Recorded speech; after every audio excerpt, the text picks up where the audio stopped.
Assalamualaikum warahmatullahi wabarakatuh. Perkenalkan, nama saya Leni Siva Marlisa Putri dengan NIM 2101030404063. Saya dari jurusan Psikologi Islam angkatan 2021 Lokal C. Saya akan menjelaskan mengenai paragraf dalam bahasa Indonesia untuk memenuhi tugas dari mata kuliah bahasa Indonesia dengan dosen pengampu Bapak Rahmat Rizkiansyah, SPD, SAP, MPD, MA. Nah, saya akan menjelaskan apa sih paragraf itu. Paragraf adalah kesatuan kalimat yang mengandung gagasan yang tersusun secara sistematis untuk menyampaikan makna kalimat. Paragraf yang baik dan benar memiliki syarat-syarat tertentu. Yang pertama adalah kesatuan. Paragraf itu harus memiliki satu kesatuan gagasan utama beserta dengan gagasan-gagasan penjelas lainnya.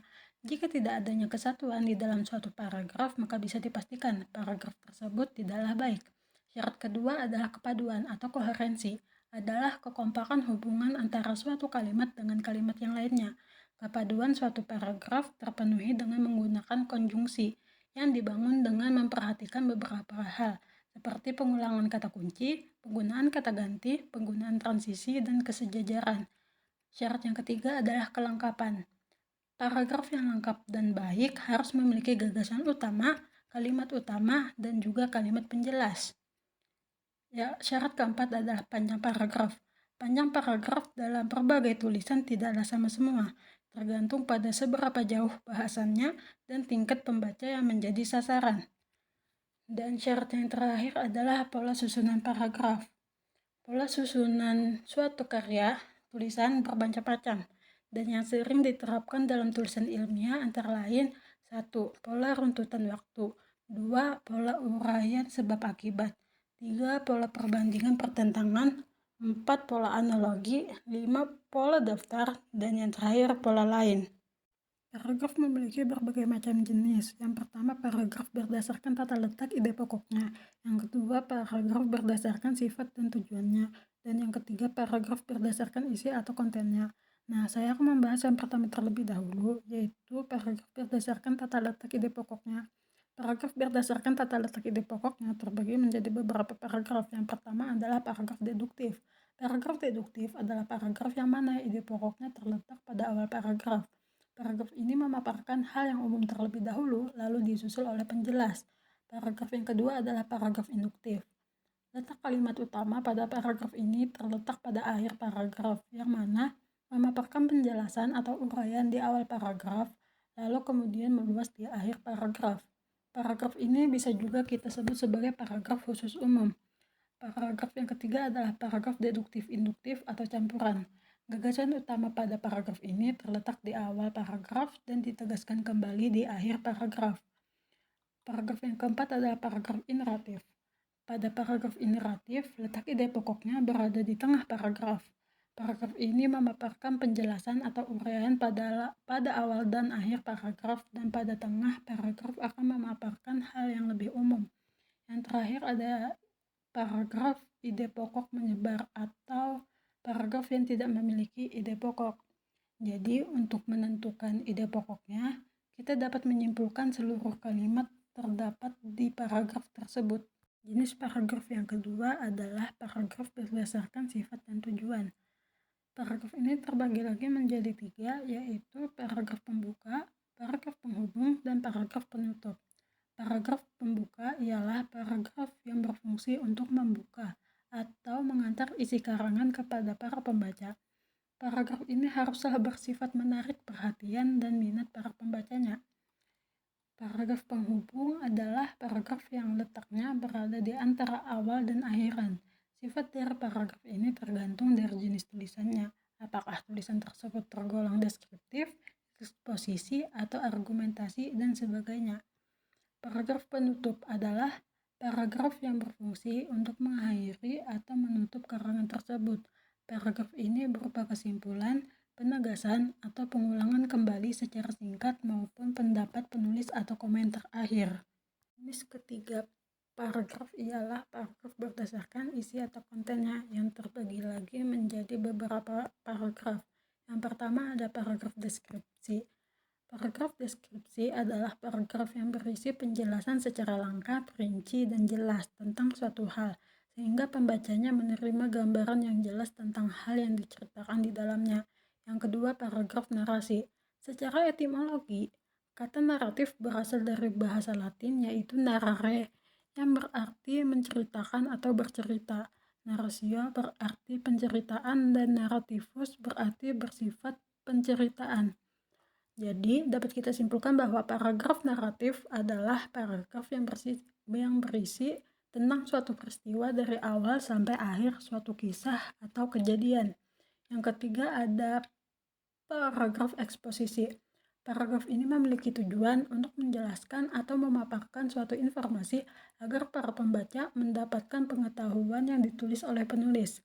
Ciri-ciri dari paragraf ini adalah tidak bersifat mengajak. Di dalam paragraf terdapat pengertian tentang istilah topik paragraf tersebut. Paragraf ini juga bersifat informatif dan lainnya. Yang keempat, paragraf argumentasi. Kata argumentasi ini berasal dari bahasa Latin, yaitu reguere, berarti membuktikan atau meyakinkan seorang, dan argumentasio berarti pembuktian. Dapat kita simpulkan, pengertian dari paragraf argumentasi adalah paragraf yang berisi tentang pendapat atau gagasan, pembuktian, dasar terhadap sesuatu, dan lainnya sehingga para pembaca dapat percaya dengan argumen dari sang penulis. Yang kelima ada paragraf persuasi. Paragraf persuasi berisi himbauan atau ajakan serta memiliki alasan yang kuat dalam meyakinkan atas ajakan tersebut agar pembaca melakukan apa yang ditulis oleh sang penulis. Suatu paragraf pasti memiliki unsur-unsur sebagai berikut. 1. Topik atau gagasan. Unsur ini adalah unsur yang paling penting di antara yang lainnya. Topik adalah ide utama atau gagasan yang ingin disampaikan oleh sang penulis kepada pembacanya. Yang kedua, kalimat utama. Kalimat ini berisi suatu gagasan utama yang bersifat tersirat yang terletak di awal, akhir, atau tengah paragraf. Paragraf ini bersifat umum dan akan berkembang dengan bantuan dari kalimat penjelas. Yang ketiga, kalimat pendukung. Kalimat ini bertugas untuk memperjelas, menguatkan, maupun mengembangkan gagasan yang disampaikan pada kalimat utama. Kalimat ini berisi contoh, opini, data yang sesuai dengan kebenarannya, dan lain sebagainya. Yang keempat ada transisi. Transisi atau biasa kita sebut sebagai konjungsi adalah kata penghubung. Konjungsi dapat dibagi menjadi dua, yaitu konjungsi interkalimat dan konjungsi antar kalimat. Konjungsi interkalimat adalah kata sambung yang menghubungkan antara induk kalimat dan anak kalimat. Contohnya yaitu dan, tetapi, karena, agar, dan lain sebagainya. Konjungsi antar kalimat adalah sebuah konjungsi yang menghubungkan antar kalimat-kalimat yang ada di dalam paragraf. Contohnya, lagi pula, oleh karena itu, terlebih lagi, di samping itu, dan lain sebagainya. Yang kelima ada penegas. Penegas ini berfungsi untuk menambah daya tarik sebuah paragraf. Mengarang adalah sebuah usaha dalam mengembangkan beberapa kalimat topik.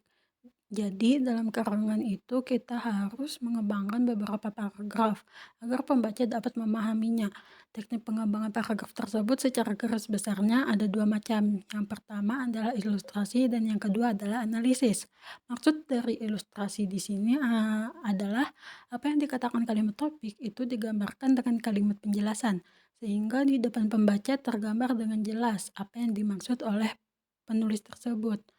Dan yang dimaksud dari analisis adalah apa yang dinyatakan kalimat topik dianalisis secara logis agar pernyataan tersebut menjadi sesuatu yang meyakinkan. Di dalam prakteknya, kedua teknik tadi dapat terperinci lagi menjadi beberapa cara yang lebih praktis.